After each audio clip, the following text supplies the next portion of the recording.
나는 신앙생활에 왜 진전이 없을까? 왜 나는 믿음이 없는 것일까? 왜 나는 믿음이 있다고 생각되는데 결정적인 그러한 때에서 내 믿음이 주저하고 있는 것인가? 나는 그저 그런 삶을 살고 있지 않을까? 여러분, 어떻게 하면 믿음이 강해지는 것일까요? 우리는 이 믿음의 선진들을 오늘 이 본문을 통해서 보면서 믿음을 부르는 어떠한 요소가 있다는 것을 생각해 볼 수가 있습니다. 그래서 믿음을 부르는 요소는 무엇일까요? 첫째, 4절을 볼까요? 믿음으로 아벨은 가인보다 더 나은 제사를 하나님께 드림으로. 이 믿음을 부르는 그 요소 중에 하나는 더 나은 제사를 드림으로 그런 일이 생겼다고 지금 말해주고 있습니다. 더 나은 제사, 이 의로운 자라 하시는 증거를 얻었으니 하나님이 그 예물에 대하여 증언하심이라. 그가 죽었으나 그 믿음으로 지금도 말하느니라. 여러분, 이 예물에 대한 증언, 이 예물과 관계되는 이 제사, 그런데 더 나은 제사였다는 거죠. 우리는 이 제사, 이 예배를 우리는 생각해 볼 수 있는데, 우리는 그렇다면 왜 예배를 드려야 되는 것일까부터 한번 생각해 봅시다. 우리는 왜 예배를 드려야 되는 거죠? 여러분, 믿음이 있는 자와 믿음이 없는 자의 차이는 이걸 아는 것과 알지 못하는 자의 차이입니다. 왜 예배를 드려야 하냐는 거죠. 요한복음 4장 23절은 이렇게 말합니다. 아버지께서는 자기에게 이렇게 예배하는 자들을 찾으시느니라. 영과 진리로 예배할 때가 오나니. 찾으신다는 거야. 하나님께서 우리를 찾으시기 때문에, 또한 자기에게 예배하는 자를 찾으시기 때문에, 그렇기 때문에 우리는 예배를 드린다는 것입니다. 그렇다면 어디서 우리는 예배를 드려야 되는 것인가? 시편 27편 6절은 내가 그의 장막에서 즐거운 제사를 드리겠고 노래하며 여호와를 찬송하리라고 말합니다. 그의 장막에서. 여러분, 이 신천지가 장막이란 말을 사용하는 이유가 너무나도 좋은 말이기 때문입니다. 이단들은 좋은 말을 다 갖다 써. 여러분, 이 공산주의가 좋은 말을 다 갖다 써요. 그래서 예를 들어서 인민이랄지 이런 단어는 원래 좋은 단어인데 걔들이 쓰니까 우리가 못 쓰는 거야. 좋은 단어는 지들이 먼저 다 써버려가지고 그 말을 쓰면 빨갱이가 되는 것 같아서 우리는 못 써, 그런 단어를. 이런 것처럼 이 신천지가 장막이란 말을 쓰니까 우리가 좀 쓰기가 주저해지는데, 사실은 장막의 의미는 성막입니다. 성막은 하나님이 분명하게 살아계신 것을 말해주고 있습니다. 여러분, 이 교회가 하나님이 살아계신 곳이 되어야 되는 이유가 바로 여기에 있습니다. 교회는 장막이기 때문입니다. 교회는 이 장막에서 비롯됐기 때문입니다. 교회는 살아계신 하나님이 계시는 그 성소가 있는 장막에서 시작되었기 때문입니다. 그래서 우리는 교회에서, 살아계신 하나님이 계시는 교회에서 우리는 시작돼야 된다는 거, 예배를 드려야 된다는 걸 알 수가 있습니다. 우리는 어떻게 예배를 드려야 되는 것인가? 시편 50편 5절은 나의 성도들을 내 앞에 모으라. 성도들을 모으라고, 나의 성도들을 내 앞에 모으라고. 그렇기 때문에 우리는 성도들을 모으는 것입니다. 성도들을 데려와야 되는 것이죠. 신명기 33장 19절은 백성들을 불러 산에 이르게 하고 거기에서 의로운 제사를 드릴 것이며, 하나님 앞에 예배 드리는데 백성을 불러서 의로운 제사를 드려야 된다는 거죠. 항상 우리는 사람들을 불러야 됩니다. 나 혼자 예배 드리는 것이 아니라 불러서 함께 예배를 드려야 되는 것입니다. 뿐만 아니라 의의 제사를, 하나님과의 관계가 돈독한, 하나님의 관계가 깊어지는 제사를 드려야 된다는 것이죠. 여러분, 이 순간 우리가 하나님께 예배드리는데 하나님 없이 예배드린다면, 지금 하나님 여기 계시지 않는다고 생각한다면, 하나님 앞에 내가 깊이 빠져있지 않는다면, 여러분, 이건 의로운 제사가 못 될 것입니다. 하나님과 긴밀한 그 속에서 지금 예배를 우리는 드려야 된다는 것이죠. 또한 시편 29편 2절은 이렇게 말합니다. 여호와께 그의 이름에 합당한 영광을 돌리며 거룩한 옷을 입고 여호와께 예배할지어다. 예배를 어떻게 드리라고? 그의 이름에 합당한 영광을 돌리라고, 거룩한 옷을 입으라고. 여러분, 우리가 거룩한 옷, 의의 옷을, 흰 옷을 입는 것이죠. 또한 그 이름에 합당한 영광을 돌리는 거죠. 여러분, 하나님이 높으신 분이고 하나님이 거룩하신 분이고 하나님께서 전지전능하신 분이라고 생각하면 우리는 그렇게 생각하고 그렇게 취급하고 그 이름에 합당하게 영광을 돌려야 돼. 그런데 그런 생각이 없으면 그냥 그저 앉아서 따분하게 앉아서 예배를 드리는 것이죠. 또한 요한복음 4장 24절은 하나님은 영이시니 예배하는 자와 영과 진리로, 전의 성경 신령과 진리로 예배할지라 이렇게 나오죠. 영과 진리로. 여러분, 우리 영이 예배를 드려야 된다는 거예요. 우리의 영이 우리 말씀으로 우리는 드려야 된다는 거야. 히브리서 5장 1절을 보면 하나님께 속한 일에 사람을 위하여 예물과 속지 않은 제사를 드리게 하리니 너희는 이제 이 예수 그리스도를 말해주고 있는데 예물과 속지 않은 제사를 우리가 드릴 수 있도록 항상 이 예배에는 예물이 있어야 되고 예배에는 속죄가 있어야 된다는 걸 우리는 알 수가 있습니다. 항상 우리는 회개함으로 하나님 앞에 나와야 돼요. 우리의 모든 죄를 씻는 그러한 시간이 되어야 된다는 것입니다. 시편 50편 23절은 감사로 제사를 드리는 자라고 말합니다. 항상 우리는 이 예배를 드릴 때 감사로 예배를 드려야 돼요. 히브리서 13장 15절은 예수로 말미암아 항상 찬송의 제사를 하나님께 드리자. 찬송으로 우리가 하나님 앞에 예배를 드려야 되는 것이죠. 잠언 15장 8절은 정직한 자의 기도를 그가 기뻐하신다고. 악인의 제사는 받지 않지만 여러분, 정직한 자의 기도를 들으시는 하나님, 우리는 이 예배에 정직한 그러한 기도를 드려야 되는 것이죠.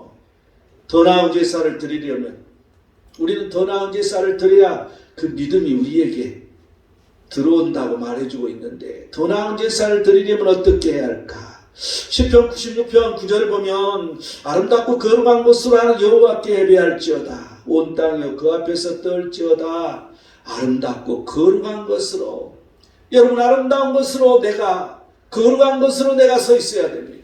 또한 아름다운 것을 가지고 거룩한 것을 가지고 내가 예배를 드려야 됩니다.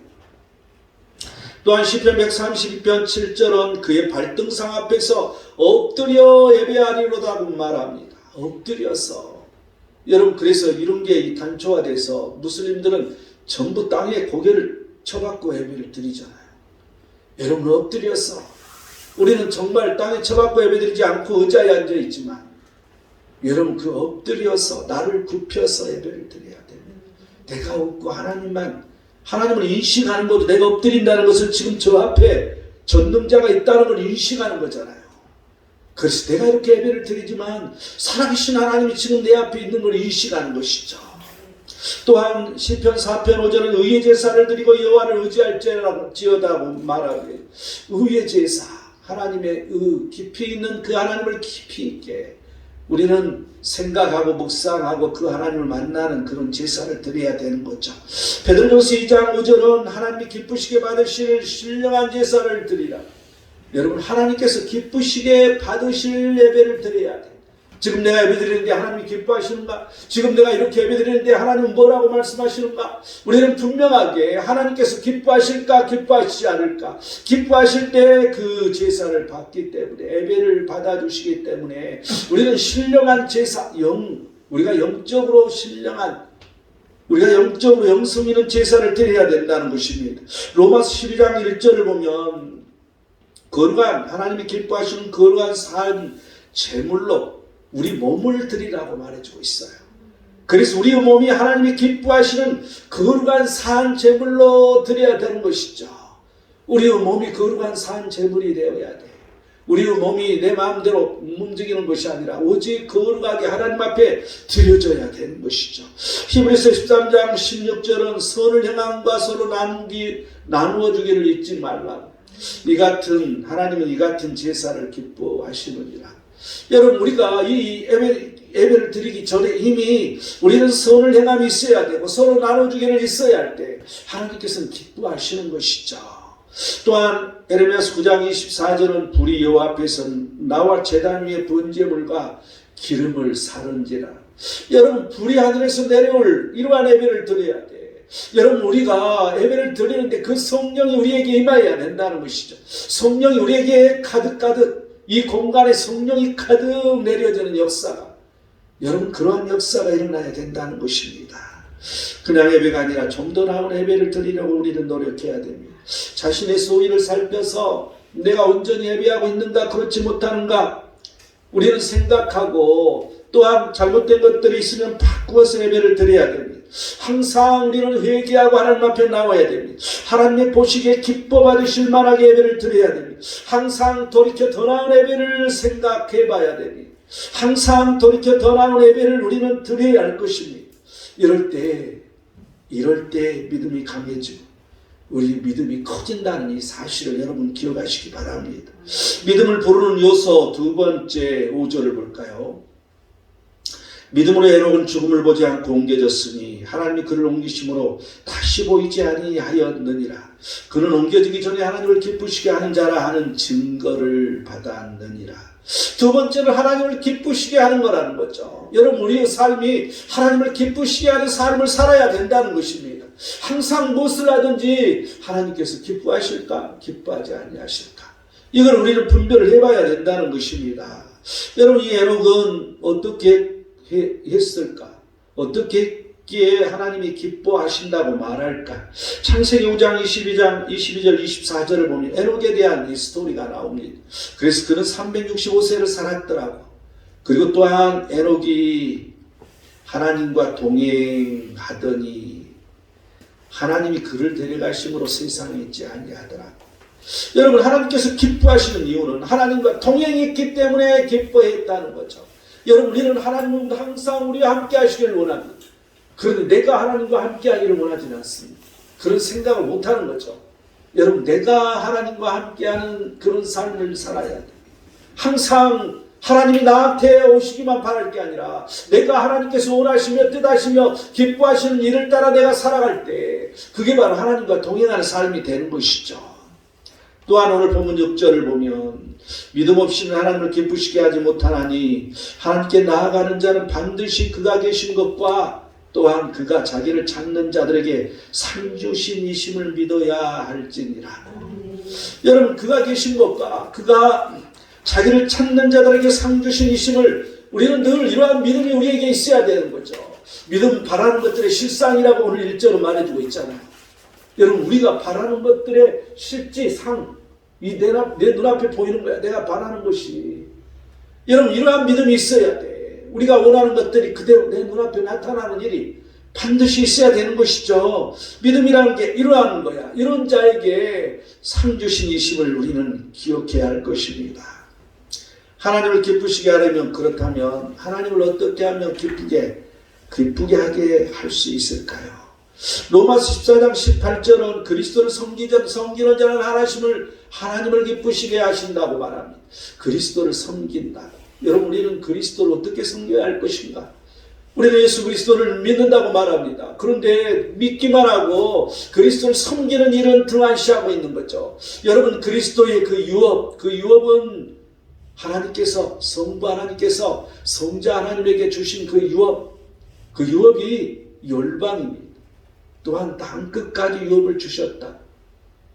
여러분 우리는 이 사명을 감당해야 됩니다. 땅끝까지라고 그러니까 그냥 선교만 해야 되는 걸로 생각하는데 여러분 어디서부터 시작되냐면 교회에서부터 시작되는 겁니다.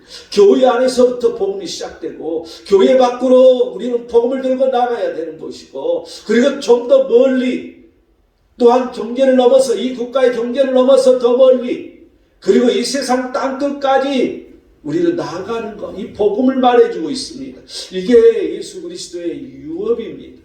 우리는 그 유업을 우리는 감당하는 것. 여러분 이게 하나님을 섬기는 것, 그리스도를 섬기는 것이라고 우리는 말할 수 있을 것입니다.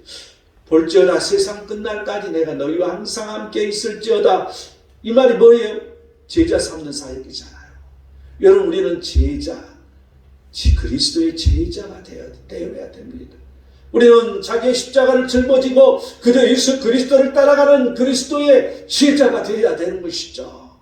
우리는 늘 그 하나님께서 말씀하신 그 모든 것들을 가르치고 또한 지켜 행할 수 있는 이런 사명들을 우리는 온전히 감당해야 할 것입니다.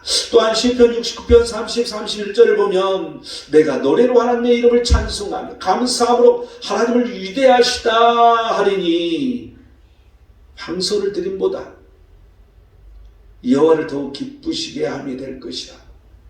여러분, 하나님 앞에 엄청난 예물을 드린 것보다도 하나님 이름을 찬송하며 감사함으로 하나님을 위대하시다, 위대하신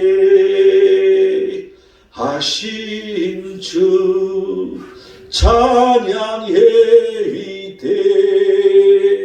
위대하신 주 알게 되리라,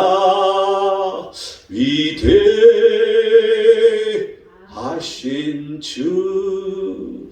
여러분, 하나님의 위대하심을 우리는 선언해야 됩니다. 선포해야 됩니다. 여러분, 이슬람교 이슬람 사람들은 과거에 전쟁하면서 고고학 발굴을 통해 보면 투구에가 알라는 위대하다고 갔어졌습니다.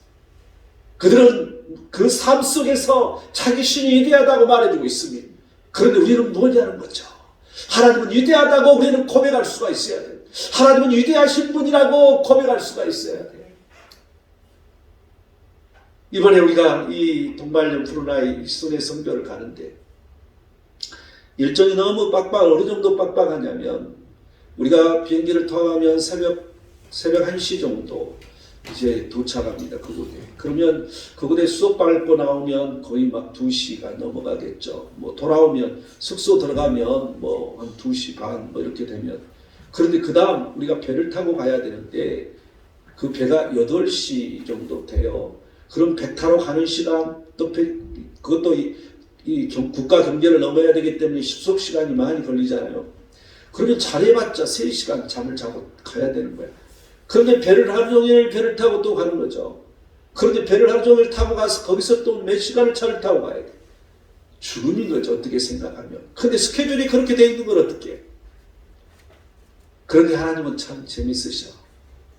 그 모든 스케줄을 바꿔놓으시고, 그리고 우리가 편안하게 갈 수 있도록, 그쪽에서 그 국가의 경계를 넘어서 우리한테까지, 우리 숙소까지 찾아와서 차를 태워주고 가겠대. 돈만 조금 더 내래.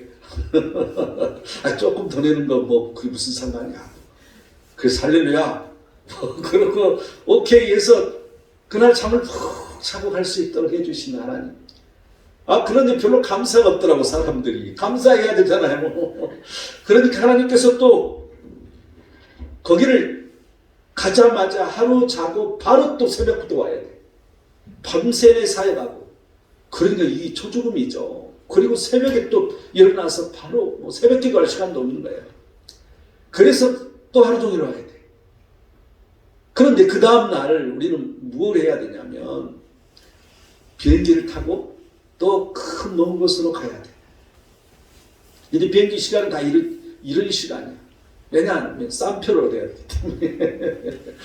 아주 이른 6시 몇 분이었던가, 비행기가 7시 몇 분이었던가.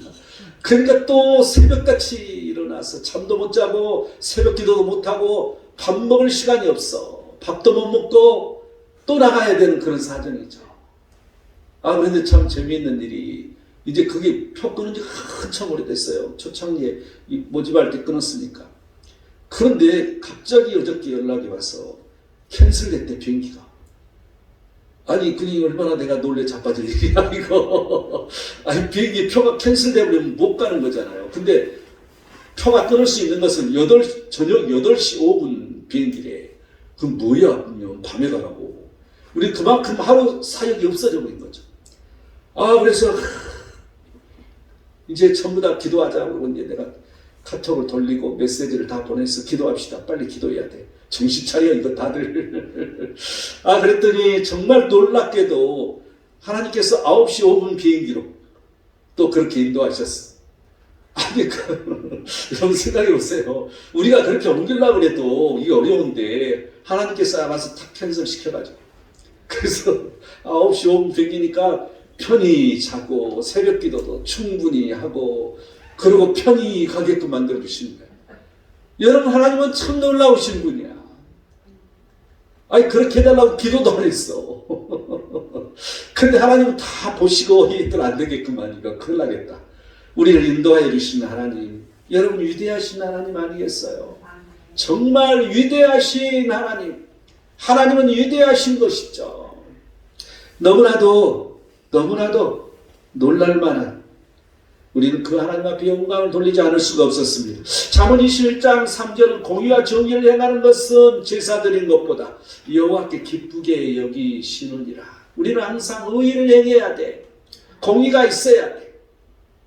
하나님의 의가 없으면 안 되는 것이죠. 또한 에레미서 22장 21절을 보면 자의로 예물을 드리려 하는데 아무 흠이 없는 온전한 것으로 예물을 드리라고 말합니다. 그게 여호와께서 기뻐 받으신다는, 하나님께서 기뻐하시는 그러한 게 내가 예물을 드려도 자의로 해야 되고 아무 흠 없는 온전한 것으로 예물을 드리라고 말해주고 있습니다. 이 하나님을 기쁘시게 할 수 없는 자는 어떤 사람일까요?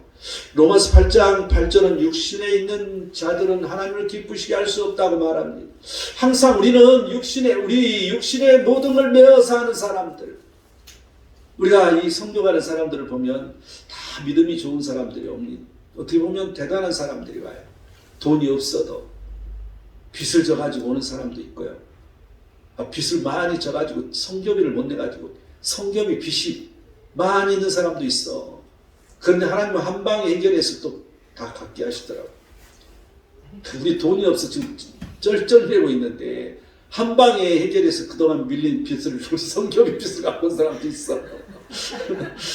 우리가 어려우니까 그런 일을 주시는 거지. 우리가 지금 힘이 뭐가 없으니까 당장 내가 힘든 거예요. 이게 마이너스 되면 우리 돈으로 떼어야 되는데 이게 추진하는데 자신이 없잖아요. 자신 가져라고. 그걸 하나님께서, 여러분 하나님은 참 너무 재밌으신 분이더라고. 너무 놀라우신 그 하나님, 여러분 믿음을 부르려면 하나님을 기쁘시게 해야 되는 거죠. 우리가 하는 일이 하나님께서 기뻐 받으셨다는 얘기입니다. 하나님은 찾는 자에게 상 주신이심을 우리는 믿어야 됩니다. 항상 하나님께 내가 하나님과 동행하는 이런 삶을 살아야 된다는 거죠. 오직 그리스도를 섬기는 삶, 그리스도께서 원하시며 뜻하시며 기뻐하시는 그 모든 일들을 행하며 하나님께 기뻐하시는 이런 삶을 살 때 우리 믿음이 더 강해진다는 사실을 여러분 기억하시기 바랍니다. 믿음을 부르는 요소 마지막 세 번째 7절을 볼까요? 믿음으로 노아는 아직 보이지 않는 일에 경고하심을 받아 경외함으로 방주를 준비하여 그 집을 구원하였으니 이로 말미암아 세상을 정죄하고 믿음을 따라 의의 상속자가 되었느니라. 세 번째는 경외함으로 방주를 준비했다는 것이죠. 여러분 이게 무슨 말이냐면 이해할 수 없는 일을 말하는 거죠. 아니 방주를 지으라고, 그것도 산 위에다가? 아니 왜 방주를 지어야 되는데 산 위에다가? 말이 되는 얘기야? 정말 이해할 수 없는 일이야. 단지 하나님이 심판하시겠다는 거죠. 여러분 이러한 것들을 그는 그 이해할 수 없는 일에 대해서 그 하나님께 하라고 하신 대로 한 것뿐만 아니라 그러한 일을 늘 전하고 다녔다는 거야. 아무도 믿지 않았어. 하지만 계속해서 전파했어. 여러분 노아는 어떤 의미에서는 목회에 실패한 사람이에요. 자기 가족만 구원한 사람이잖아요. 그런데 그게 결코 헛된 것은 아니었다는 것입니다. 그는 왜 방주를 준비했다고 지금 말해주고 있냐면 누가복음 17장 27절을 보면 노아가 방주에 들어가는 날까지 사람들이 먹고 마시고 장가들고 시집가더니 홍수가 나서 그들을 다 멸망시켰으며, 여러분 이 방주를 준비하는 이 모든 것은 아직 보이지 않는 일에 경고하심을 받아서 그는 이러한 일을 행한 것이죠. 어느 누구도 믿지 않는 일이죠. 어느 누구도 이걸 말도 안 되는 일이라고 생각하고 평소대로 살아갔다는 거예요. 그런데 이 노아는 그걸 믿고 그 방주를 준비하는 것을 보이지 않는 일에 경고하심을 받아 준비했다고. 보이지 않는 일, 여러분 볼 수도 없는 그런 일을 실상으로 보는 게 믿음이라는 걸 우리는 알 수가 있습니다. 이러한 방주를 준비했을 때 그 결과는 그 집을 구원했던 거죠. 세상을 정죄했던 거죠. 또 믿음을 따르는 의의 상속자가 되었다는 거야. 그래서 모두 다 심판받았지만 그들만은 살아남았어. 이제 이 세상에 이 인류, 모든 이 인류의 씨를 퍼져가는 걸 볼 수 있습니다. 여러분 이때 모든 마귀는 이제 모두 다 구원받기를 원하지 않았겠죠. 얼마나 방해를 했겠어요. 그래서 모두 다 죽음을 당하는 그런 일이 있다는 걸 알 수가 있습니다. 우리는 전혀 이해가 되지 않는 일에 이유 없이 우리는 행동할 필요가 있습니다. 나중 결과를 보면 믿음이 더욱 커지는 거죠. 그 결과를 봤을 때 우리 믿음은 커지는 거야. 그런데 그 결과를 보지 않고 믿었을 때 그 믿음은 더 강해지는 것이죠. 우리는 항상 이게 믿음이라는 거야. 불가능한 일이야. 될 수도 없는 일이야. 어찌 그렇게 될 수가 있어. 말도 안 되는 일이야. 하지만 우리는 그 하나님을 붙들고 믿음으로 나아갈 때 반드시 그러한 놀라운 그러한 일들을 보게 될 것입니다. 믿음을 부르는 요소 마지막 네 번째 8절을 볼까요? 믿음으로 아브라함은 부르심을 받았을 때 순종하여 장래의 유업으로 받을 땅에 나아갈세 갈 바를 알지 못하고 나아갔으며 네 번째는 순종이라는 것입니다. 여러분 항상 우리는 순종, 여러분 기독교는 원래 순종의 종교라고 말할 수 있습니다. 항상 말씀에 순종하는 게 그러함으로 하나님의 복을 주시는 이게 언약은 순종과 복이 교차하는 게 언약이에요. 하나님은 항상 우리에게 복을 주시는 게 언약이거든요. 그런데 우리는 알아서 순종하는 게 복을 받는 비결이에요. 이걸 우리는 늘 알아야 됩니다. 어떨 때 순종을 했다고요? 부르심을 받았을 때. 어떻게 순종을 했다고요? 장래 유업으로 받을 땅에 나아갈세. 갈 바를 알지 못하고 나갔다는 거죠. 어떤 일이 일어날지도 모르고 어떻게 될지도 모르는 그런 일을 보면서 그런 또 어디를 가야 할지도 모르는데 그냥 가라는 대로 그냥 갔다는 것입니다. 그가 왜 순종했다고요? 9절 보면 믿음으로 그가 이방의 땅에 있는 것 같이 약속의 땅에 거류하여 동일한 약속을 유업으로 함께 받은 이삭 및 야곱과 더불어 장막에 거하였으니 이는 그가 하나님이 계획하시고 지으실 터가 있는 성을 바랐음이라. 여러분 하나님이 계획하시고 지으실 터가 있는 성을 바랐다는 것이죠. 자기에도 소망이 있었어. 하나님이 그저 가라 그러니까 간 거로 끝나는 게 아니라 내가 가면 내가 살 곳이 필요했던 거죠. 내가 가면 민족을 이루고 큰 성을 얻을 이러한 것들이 필요했던 거예요. 여러분 그래서 그걸 바라고 갔다는 것입니다. 하나님께서 그러한 걸 반드시 주실 것을 믿고 그랬더니 그런 일이 일어났는데 그 많은 시간이 지나서 그 후손을 통해서 큰 민족을 이루어서 나라가 되게 하는 국가가 되게 하는 일이 일어났다는 것을 우리는 기억해야 할 것입니다. 이 순종하면 어떻게 되는 것인가? 후손들이 가나안 땅을 얻었죠. 국가를 이루었죠. 그런데 우리 삶에 순종하면 어떤 일이 벌어질까? 사도행전 5장 32절을 보면 하나님이 자기에게 순종하는 사람들에게 주신 성령도 여러분 순종하는 성령이 임하는 걸 우리는 볼 수가 있습니다. 또한 예레미야 42장 6절을 보면 그의 목소리가 우리에게 좋든지 좋지 않든지 막론하고 순종하려 함이라. 우리가 우리 하나님 여호와의 목소리를 순종하면 우리에게 복이 있으리라. 여러분 순종하면 그게 좋든지 좋지 않든지 내게 불이익을 당하는 일이든지 내게 좋은 일이든지 무조건 순종하고 보면 복이 있다는 것이죠.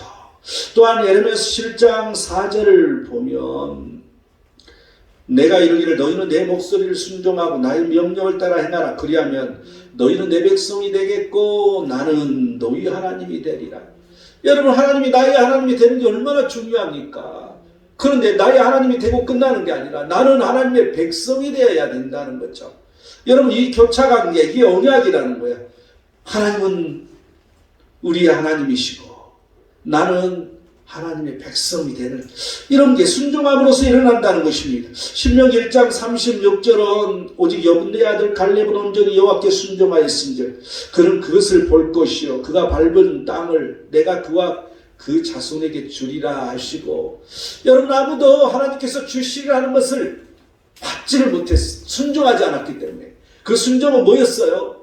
순종은 가기는 갔어. 모두 다 하나님을 따라서 그런데 하나님 말씀에 순종하지 않았다는 것입니다. 그런데 그 하나님의 말씀에 순종하는 자만 여분네 아들 갈렙과 여호수아만 그 땅을 밟을 수 있었다는 것 사실을 우리는 기억해야 할 것입니다.